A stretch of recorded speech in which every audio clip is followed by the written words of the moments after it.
everyone can be a shift maker. Everyone can create small shifts, and you don't have to go out of your way to do it. Like, it's not that deep, it's not that tough. I tell a story about when I retired from playing, I was working with athletes in Sudbury, Ontario. And I was still closeted in the hockey world. And I came to find out that all my athletes knew I was gay. And I didn't tell anyone. I instead started to observe their behaviors. And working with 100 players a day, it was a lot of time with hockey players. And I started to notice that anytime any of them would say something homophobic, didn't matter if it was a pro player or a major junior player, right down to a youth, they'd freeze up and apologize. And I shrug and nod because I think a lot of the times the language used is just a bad habit, and they are a product of an environment that they're programmed from coaches, parents, whoever, to talk a certain way because that's what they learned, and it's all just learned behavior. But they would apologize, and after a while of this, I started thinking, cool, maybe we're creating a shift here. And then I thought, or maybe they just like me because I'm one of the boys. I go on the ice with them, I chirp them. Sometimes in the gym, we'd warm up with basketball and I beat them there, or and make sure this stays in. I out bench press all of them. And I'm one of the boys. I'm a masculine presenting white cis gay guy. Like I can easily fit in with them. And I started thinking, cool, like maybe they just like me, so they apologize to me, but they're going to school or rinks, or the other players are going to bars or parties and using slurs. I really didn't know until one day I wasn't there and I had a sprint coach working with some athletes on a track. And at the end of a 2-hour workout, he told them they had 10 more sprints. And a younger player said, "This is so gay. I can't believe you're making us do this." And one of the older players looked at the younger player and said, "We don't say that here. Give me 50 push-ups." And the younger player said, "You're right." And he did 50 push-ups on the spot. And that became something my athletes adopted amongst themselves to hold each other accountable for their language, but also break the habits in themselves, that learned behavior. And hockey has a little bit of influence in Canadian culture. So they ended up taking that to their friends at school, their teammates, the older guys, to their buddies, whoever. Before I knew it, people I didn't even know were doing push-ups. And, as I look back on my life and I came out in the work I do now, that guy who said, "We don't say that here, give me 50 push-ups," made me realize that I could create shifts. Made me first realize it was something that could happen. We could evolve this culture to make it a little bit better, a little more welcoming. And then from there, that I could create them on a larger scale. Because of him, thousands of people have come to me who have been struggling. In some cases, in life and death situations, I've been able to help get them support. That guy doing that small thing saved lives. Because shifts, big or small, have a ripple effect. You never know the true impact you will have on somebody or society or on anyone, but it'll be greater than you can ever imagine.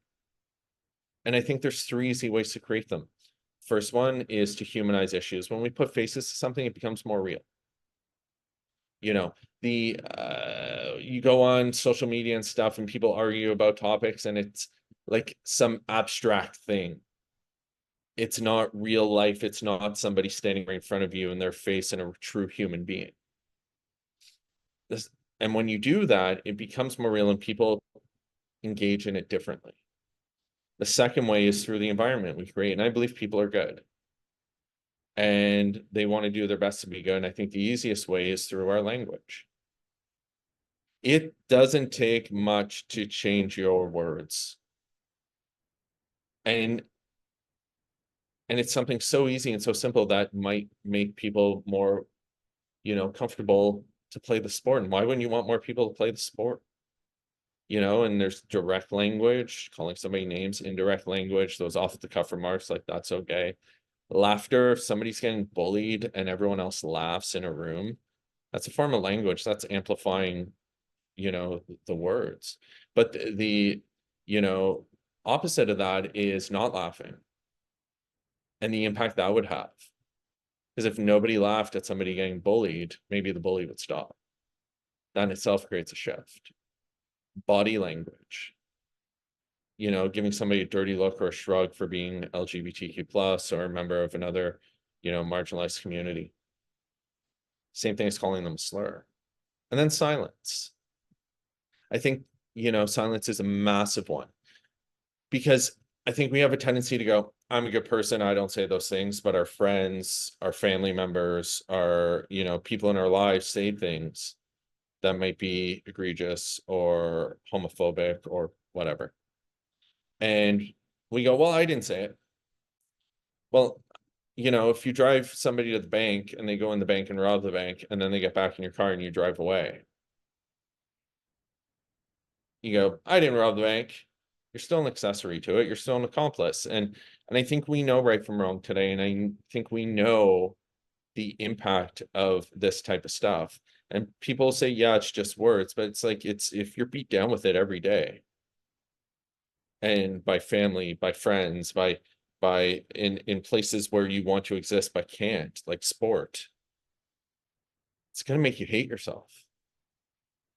And and from a selfish perspective, if your friends or people in your life are saying things or bullying somebody or harassing them, and you continue to hang out with them and don't say or do anything about it, you're going to be painted with that same brush. We're going to be labeled the same because you are the company you keep. So I think to create a better environment, the easiest way is just change our words. And then the third way is breaking down conformity. Everywhere I go, I can tell a hockey player. They dress the same, they talk the same, they walk the same. Listen to any NHL player get interviewed. But it's not who they are. It's a part of who they are. It's not fully who they are. They don't bring their full selves. They're taught not to from a young age.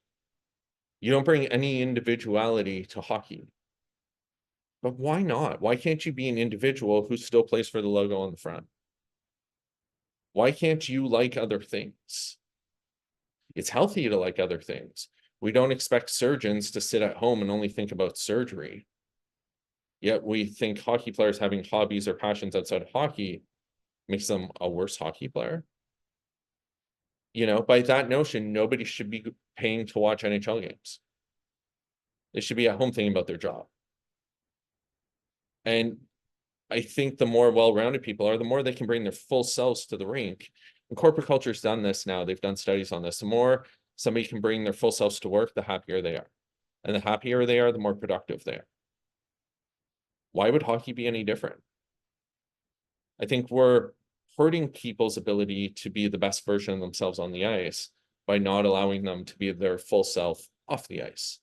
And the more that everyone is their full selves and embraces their weirdness, their uniqueness, the things that make them themselves, things they enjoy, the less likely they'll be to judge others.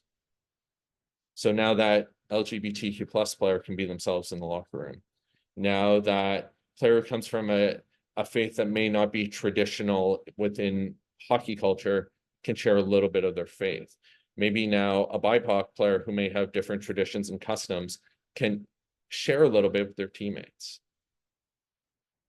And now we can all exist and coexist, which will bond you more. Which then when you get on the ice, you're going to be more likely to play harder for your teammates. Like, I don't know, to me, it just makes too much sense to not. We did surveys on the tour and they're anonymous, and most of the time they were taken home to do, though there were some done in person, but I would not be in the room. Like, I would intentionally leave when it was being done, both for players and coaches. And I think like it was overwhelmingly like 90-something% positive.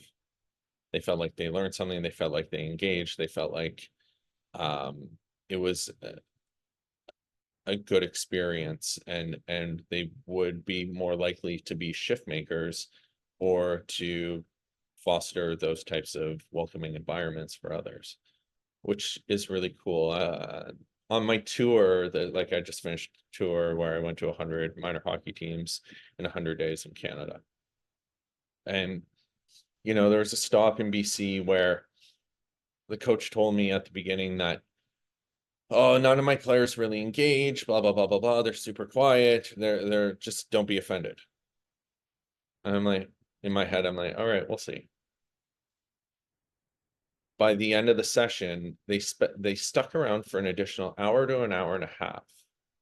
And they were showing me things they like to do outside of hockey. And these were AAA kids going on to junior and major junior. We had a session in at an academy where the majority of the kids were international and they were brought in. They were there going to school and playing hockey. And there was a number of Eastern European kids. There's about 8 of them, and predominantly of Russian descent or from Russia. And it's illegal to be gay in Russia. At the beginning, they didn't want to come. They didn't want to be there. They didn't want to engage. They didn't want, like, their parents were calling from Russia. And then I brought a player up who happened to be a kid of Russian descent, and I didn't realize, they were such a quiet group because English isn't, for the vast majority of the room, their first language. And I brought a player up, and it turned out to be one of the Russian players. And I went to shake his hand, and he turned away from me. And I stood there and waited patiently, and he did shake my hand. And I'm a believer that I can meet people where they're at.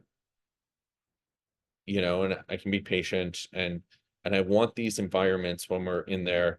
It's not radical. It's not I'm not going to yell at you. I frankly, it's none of my business what you think.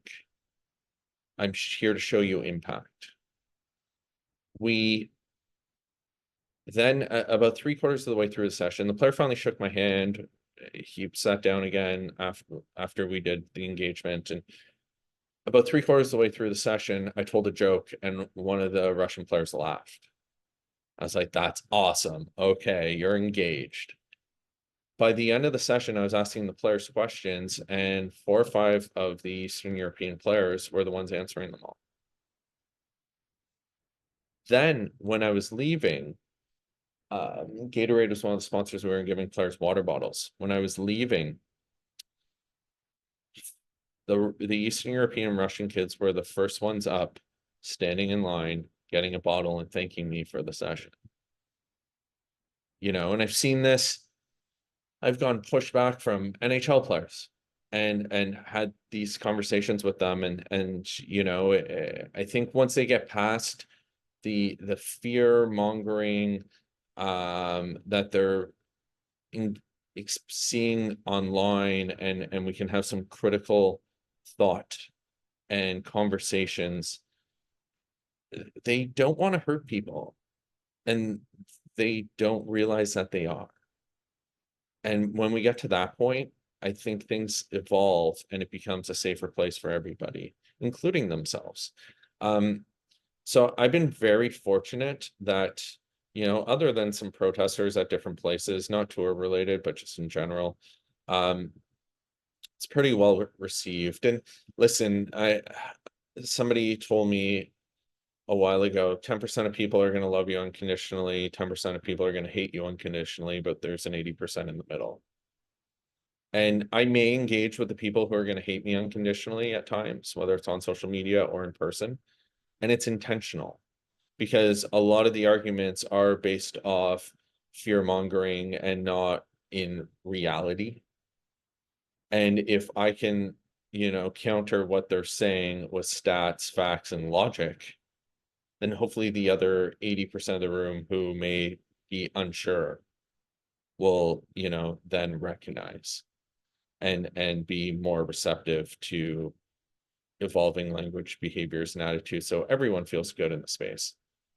Sometimes in the past, people sort of dismissed the work I do. And they would say things like, "Oh, you can't be everywhere." And it's like, okay, you're sort of minimizing what I say or what I do because I'm not in every room at all the time, or blah, blah, blah, blah, blah. So it's almost like, what's the point? So then it was like, well, let's get everywhere then. And then that's really how it started.